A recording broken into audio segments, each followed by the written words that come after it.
এই বছৰৰে অক্টোবৰ মাহত 1 লাখ যুৱক যুৱতীয়ে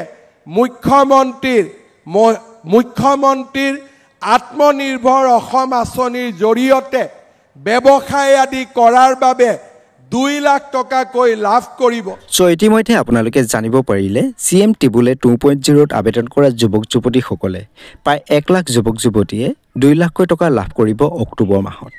কিন্তু যিসকল যুৱক যুৱতীয়ে CM টিবুলে 1.0ত আবেদন কৰিছিলে আৰু তেওঁলোকে 1 লাখ টকা লাভ কৰিলে, কিন্তু আৰু 1 লাখ টকা তেওঁলোকে লাভ কৰিবলৈ বাকী আছে অসম চৰকাৰৰ ফালৰ পৰা। সো 1 লাখ টকাটো তেওঁলোকে কেতিয়া লাভ কৰিব?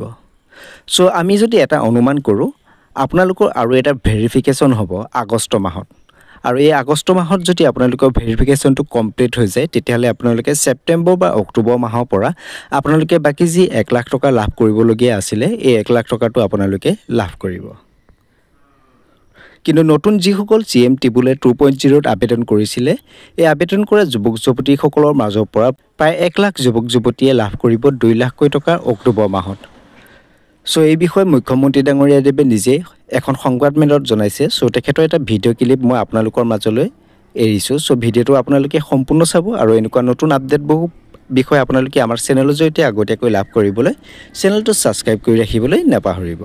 এই বছৰৰে অক্টোবৰ মাহত 1 লাখ যুৱক যুৱতীয়ে মুখ্যমন্ত্ৰীৰ আত্মনিৰ্ভৰ অসম আঁচনিৰ জৰিয়তে ব্যৱসায় আদি কৰাৰ বাবে 2 লাখ টকাকৈ লাভ কৰিব।